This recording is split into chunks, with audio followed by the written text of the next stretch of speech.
Siouxsie, Bobby B here. Time for another episode of Spins and Finds and whatever. I don't know what I was doing there. It's good to see you. How have you been? Yeah, got a whole bunch of stuff. I've kind of gone out of control with buying records lately. I think you know what it is. It's COVID hasn't affected our jobs too much. My job or my wife's job too much, thankfully, so far. So we're kind of fine there. But then we're not going out. I'm not going to concerts. We're not eating out. We're not doing all these other things. So just piles of money are like piling up everywhere, and it's kind of like, you know what? I'm going to it's too much. I got to just throw it out into the road. Oh wait, I could buy records with it. Why not do that? So, I'm filthy rich. I am so not, and I shouldn't be buying as much records as I do. But anyways, I have been lately. So I'm going to share with you what I've found over the last little bit. Also, yeah, you know what? The other day I started making an REM ranking video, and yeah, I started on that. I made it to about 8th place, and then realized it was the worst video of all time because I didn't put any preparation into it. I don't really prepare for a lot of my videos, other than kind of having at the ready a few facts about some of the things that I'm talking about. But other than that, I don't really plan them out. And REM, I really should. You know what? I still might do that because I love that band, and I do have an interesting ranking. I think that's maybe different than what others would. So I might still do that. Anyways, if you're interested. But for now, this is just a good old-fashioned spinifying whatever video, and I've got a lot of stuff. So I'll start right into it and show you what I got. I honestly believe that there is something in this video for everybody. Like I'm covering all kinds of genres here. Okay, maybe no heavy metal today, and no Drake. The Nice. This is the album Everything as Nice as Mother Makes It. I picked up this album from my local record store, Zoinks, and this is actually their debut album from 1969. Oh no, wait, no it ain't. Just wait. Is it? See, this is where you're supposed to be prepared.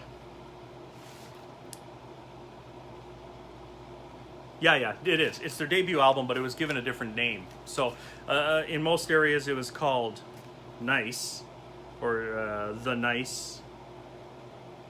And it's not their debut album, it's their third album. Okay, take 2. I'm going to keep that all in, because why not? What else are you doing for 3 minutes and 23 seconds of your life? Nice. Their third album. It's just called The Nice in some areas, and in other areas it was called Everything as Nice as Mother Makes It. That's the version I got. This is a Canadian pressing, and it sounds good. Prog, I guess, progressive rock. That's probably the best way to to describe it. The Nice featured Emerson from Emerson, Lake and Palmer, Keith Emerson, on Hammond organ and pianos, and it's all over this thing. So if you like progressive rock, you'd like this. If you like Emerson, Lake and Palmer, you'd probably like this. It's got side 2. Yeah, side 1 is studio, side 2 is live. And of the live stuff, it's got a 12-minute version of Bob Dylan's "She Belongs to Me." That's pretty good.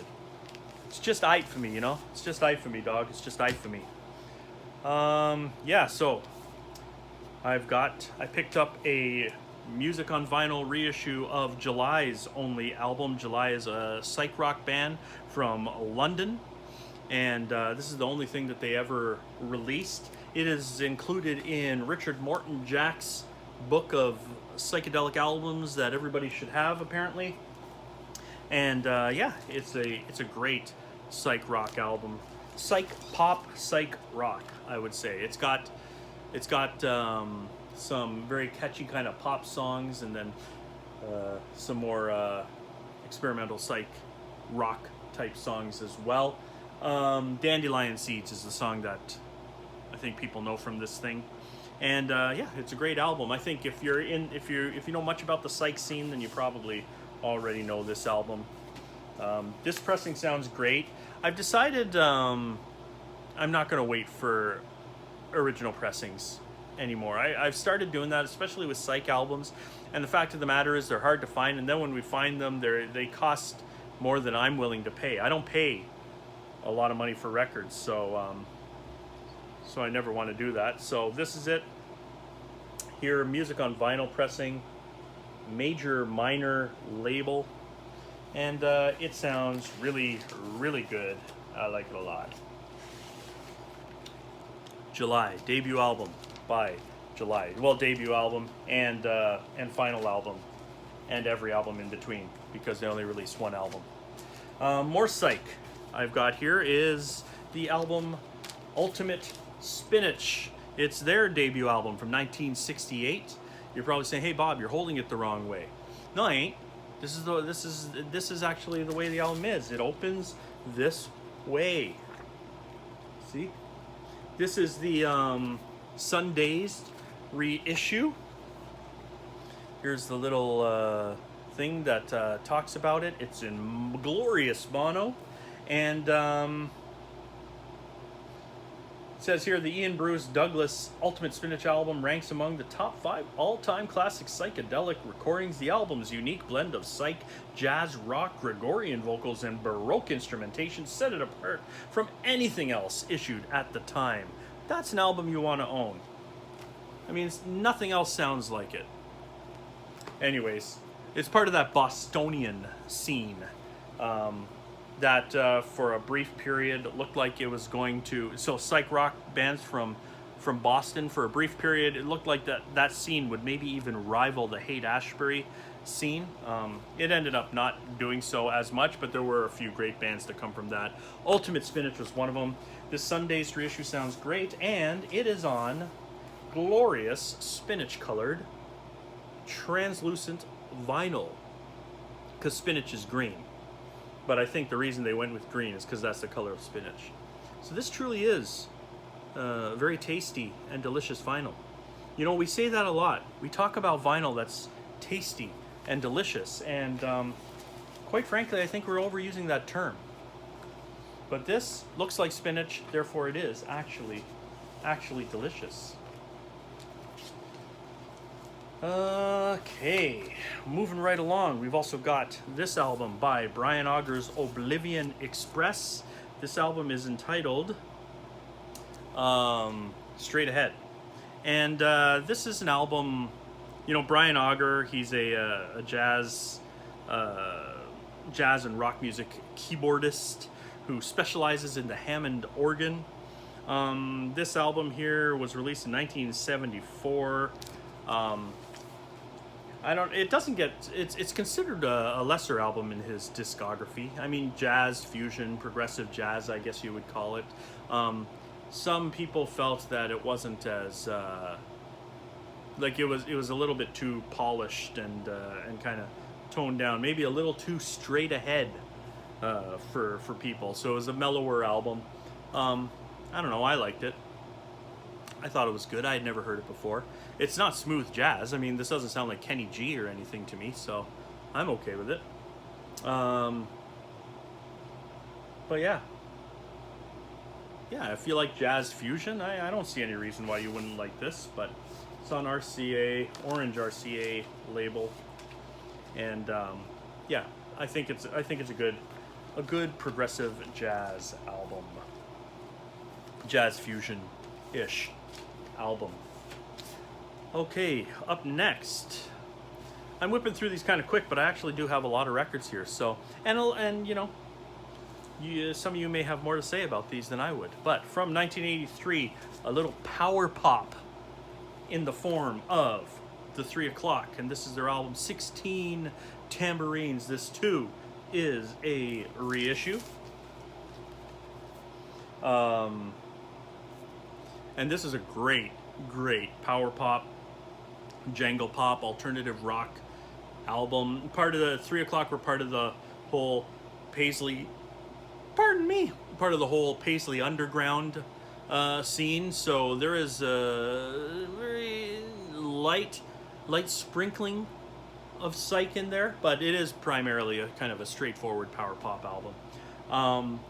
And yeah, some people think it's a classic. Other people think it's a little bit too precious, or a little too twee for their likings. I can see where people might think that, but I think it's really, really good. I mean, it's catchy power pop. That you want your power pop to be energetic, you want it to be catchy, and that's what this is. The 3 o'clock. So this was their debut album. They released other albums.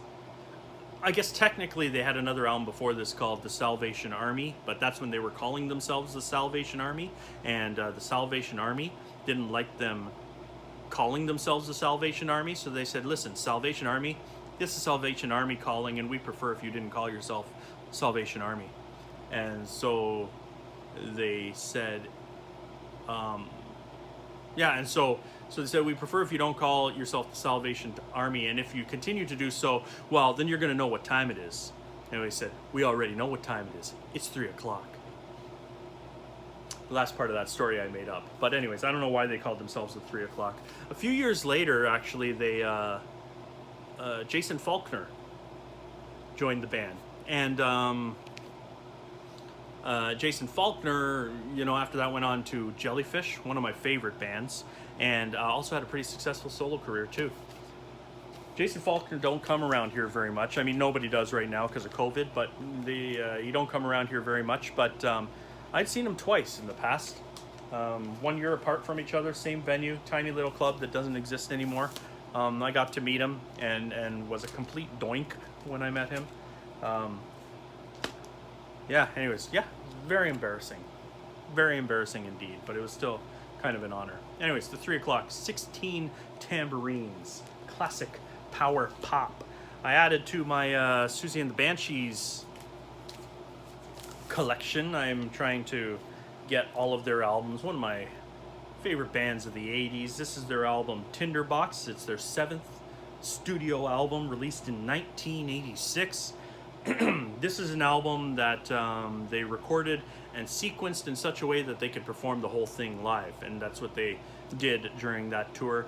I don't think it's a concept album or anything like that, but they just kind of wanted it to flow in a certain way that they'd be able to perform the whole thing live, and so that is what they did. And they did that for their 1981 album Juju as well. So Siouxsie and the Banshees, goth, alternative rock, alternative pop. This album isn't super gothy. I don't think it's super gothy. I think it's a catchy album, but they have a very unique sound, don't they? Not a lot of people sound like Siouxsie and the Banshees. There was I remember during the 80s when they were out, I didn't know how to pronounce her name. I mean, it's pronounced Siouxsie, apparently, but I was like, Siouxsie and the Banshees, and all my friends thought I was an idiot for calling him that. And I said, no, you're an idiot, because there's an X in there, and you always pronounce X and S together. Anyways, they were right. I was wrong. Tinderbox. This is an album I kind of took a chance on. At a local, one of the local record stores rotate this. It's kind of my favorite record store. There's tons of record stores here in Toronto, but this one's my favorite. And so I never go into their newly arrived records because those are kept on the floor. And I'm a diva, and I don't like to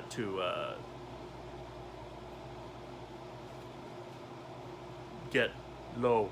Scrouch? Kneel. I don't like to kneel. Raven is the album that I found. This is, I guess there's a heavy metal band called Raven. That's not what this is. This is a band, a 60s blues band from Boston. And I don't know, this kind of intrigued me, and it was really cheap, so I thought I would take a chance on it, and it sounded exactly like it looked. I thought it was quite good. When it comes to the blues, I like the authentic stuff, and then I like a lot of 60s kind of blues-based music. Modern day blues, and I'm going to contradict myself with a record that I'll show later on, but I don't know, I get a bit I don't find it as exciting. You know, like modern day kind of Eric Clapton and John Mayer and stuff like that. Incredible talents, but it's just I don't usually feel like listening to that. But I don't know. Anyway, so yeah, 60s blues. I saw that there was a 10-minute jam on here called Bad News, so I thought that would be good. This band Raven is basically a merger of two popular-ish Buffalo bands at the time. They weren't popular outside of Buffalo, I don't think. Stan and the Ravens and the Rising Suns. So this guy, the bass player, Thomas Calabera, I think, or Calandra, and the drummer, Gary Malaber, right here. So they were in that band, Stan and the Ravens. And Stan, from Stan and the Ravens, was a keyboardist named Stan Zelest, who, in 1960, when he was 17 years old, was in a Toronto-based band called Ronnie Hawkins and the Hawks.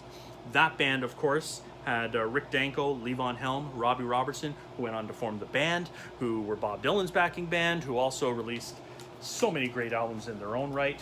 Anyways, so there's a little bit of a connection there for you. Raven. Yeah, if you ever see this one, it's cheap. And you like 60s blues, it's worth checking out for sure. All right, I also picked up another band contained in Richard Morton Jack's Psychedelia book.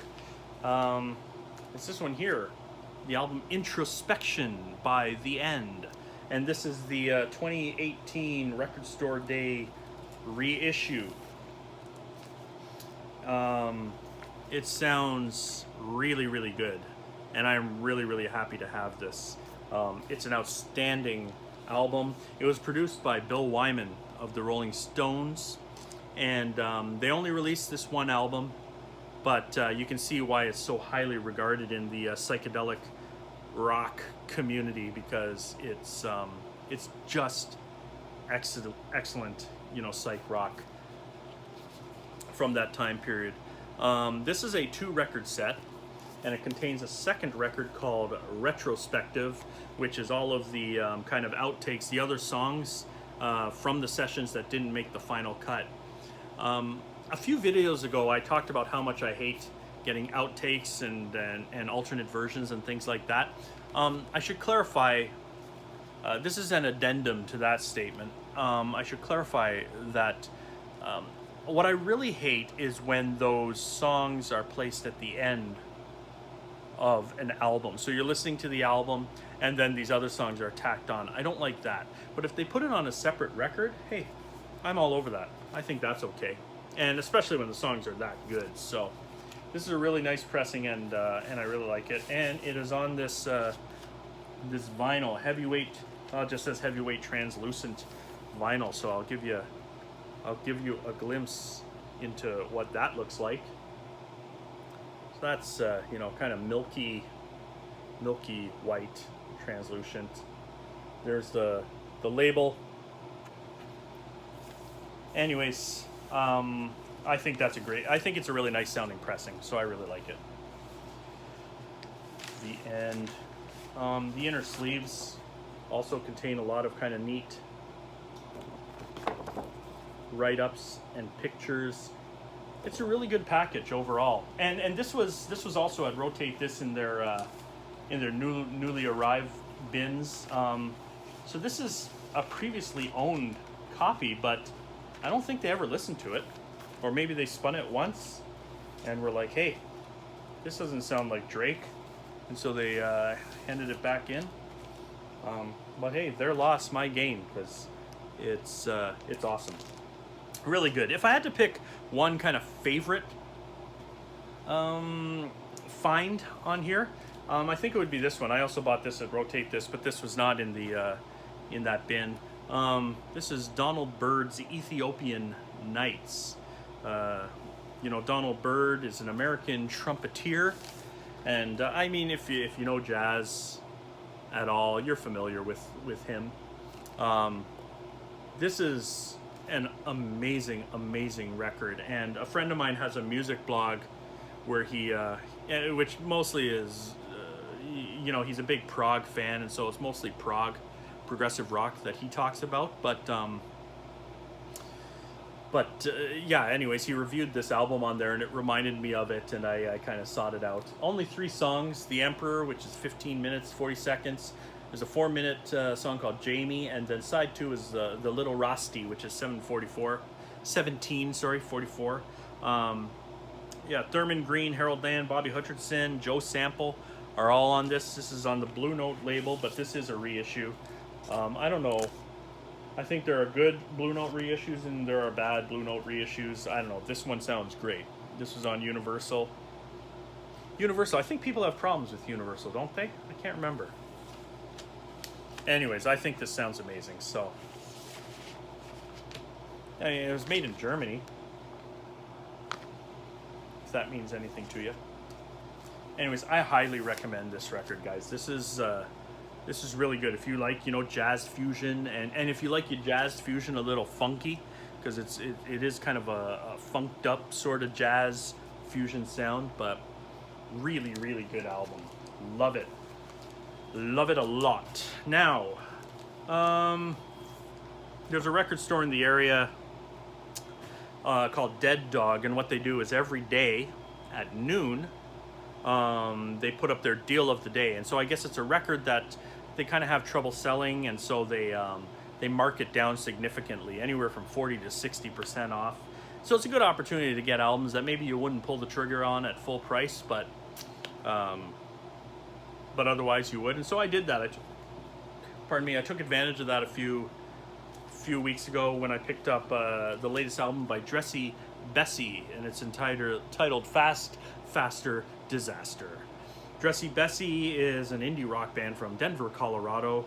I guess they came out in the late 90s and they're still active today. They had a couple albums back at that time that I liked quite a bit for what they were. Power pop, jangle pop, alternative rock. Nothing too controversial, just some really good, catchy power pop tunes. So this latest album, it doesn't disappoint. It's not the greatest thing in their career.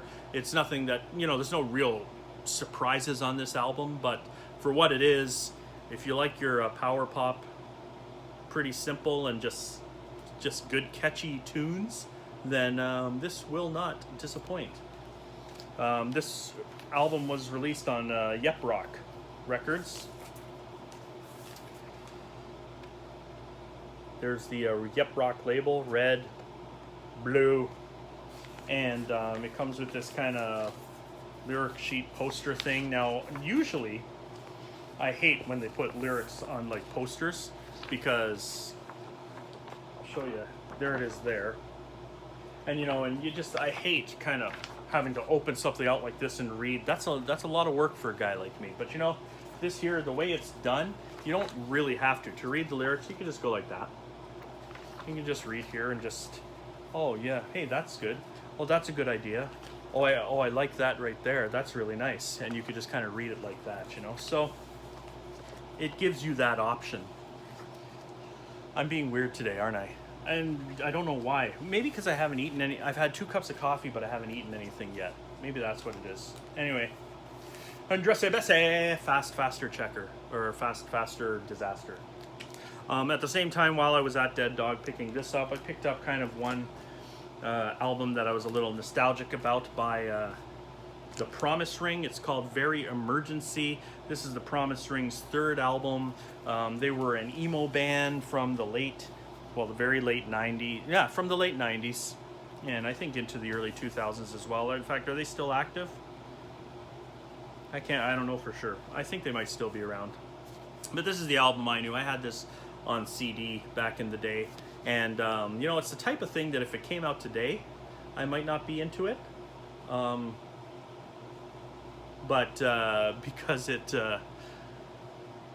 because, you know, I liked it back when it came out, I still really dig it now. I'm kind of nostalgic about it. And it's weird because I never wanted to be nostalgic for the early 2000s because I was already an old, mature, married man at that time.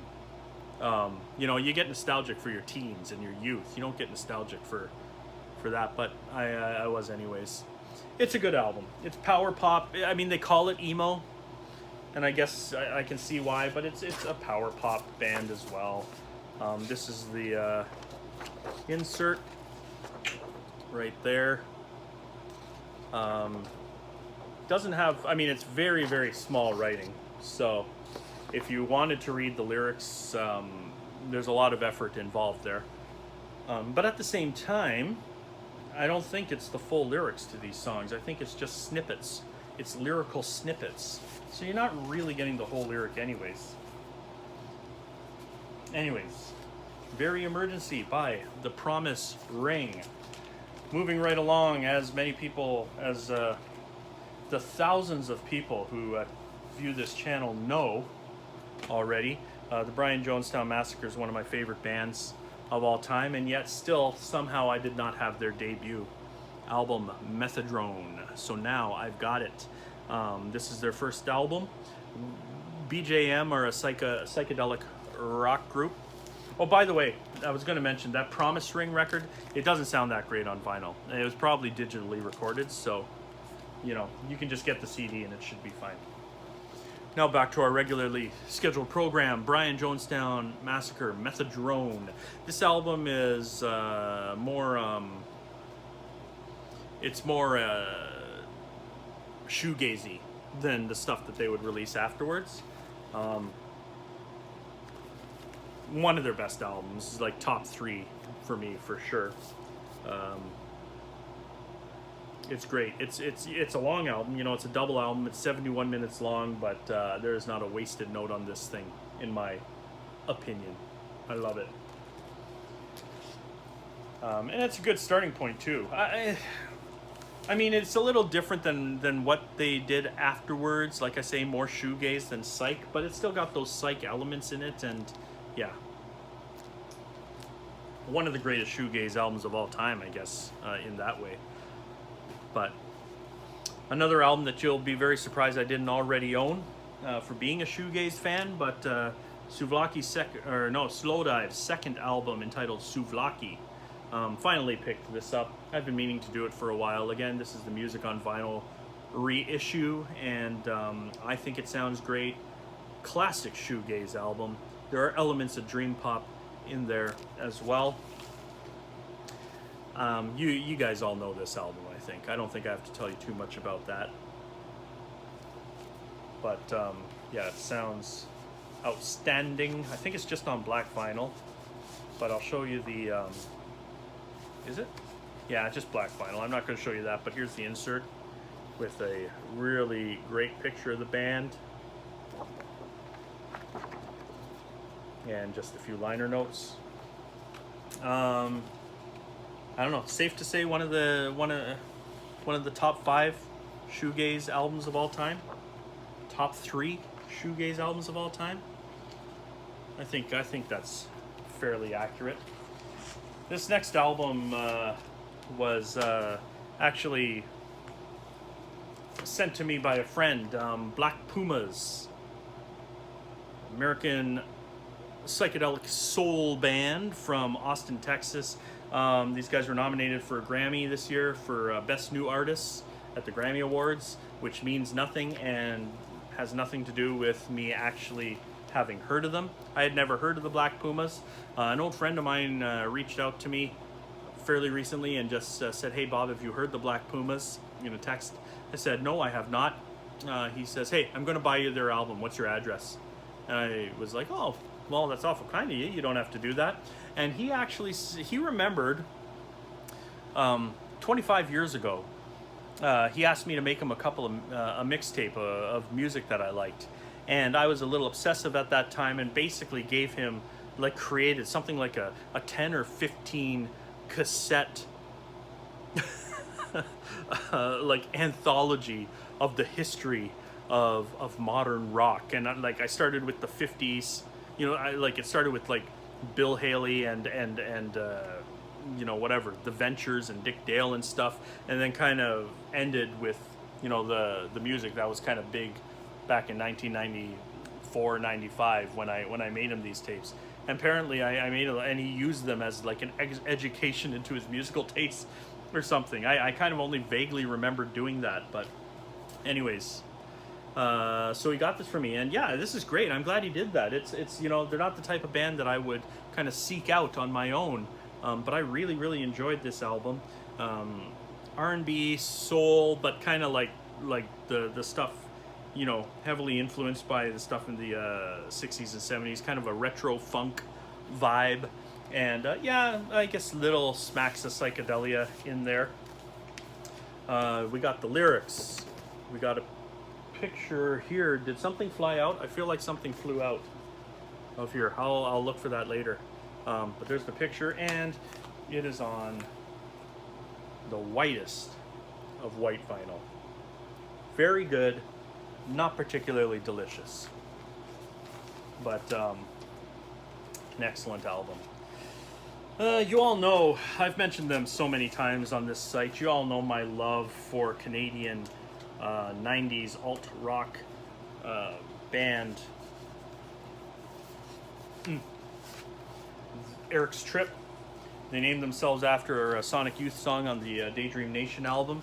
So, you know, I collect anything that Eric's Trip does. They're a indie rock band from New Brunswick. And anyways, I was able to buy a couple of their independent singles from back in the day. So there's this one here. Warm Girl. It's basically, it's kind of a 5-song EP actually. Features the songs Warm Girl and Window, which it says were recorded in December 1991 at Chris's dad's house on a crappy 4-track. And then they crossed out the C and an R so that it says happy 4-track. Then, so those are the songs Warm Girl and Window. Tracks 3 and 4 are called So Easier Last Time and My Chest Is Empty Part 1. They were recorded in August 1992 at Rats in the Cellar, whatever that means. And then there's one more song called The Future. This is terrific lo-fi alt-rock from the 90s. Eric's Trip are one of my favorite bands of all time. And this is on red vinyl. There's a picture of Rick White. There's a picture of Julie Doiron. And if you haven't yet heard their debut album, Love Tara, it's one of the albums I recommend more than any other. It's just such a classic album. Here's the really short version of the story. Rick and Julie were an item when they formed Eric's Trip. Eric's Trip gets signed to Sub Pop. They take a break just before that. Rick starts going out with this girl, Tara.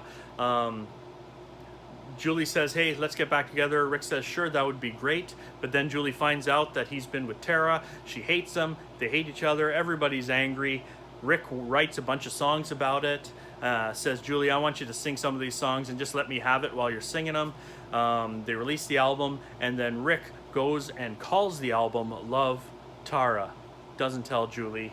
It's like indie rock rumors. You know, it's just a great, great album. The other Eric's Trip single I got is this one here. It's entitled, it's got 3 songs on it. Sorry, The Road South, Smoke, and I Exist. And it's also, it's on Sonic Unyon Records. It was a limited release. You can see it's numbered there. 1,000 copies, and this is number 158. Another great one. Guys, this video is already going pretty long, so I don't know how much you're going to want to stick around for the rest of this. Yeah, you know what? I'm going to stop it there. I'm going to stop it there, and then I'll film another video right now, and then I'll post that in another week, because I've got a few more albums that I'd really like to take some time to talk about, and they're really good ones too. So we'll pause it there. Thanks for watching, guys. Have fun, continue listening to your records, and enjoy your weekend, all right? Take care. Ciao.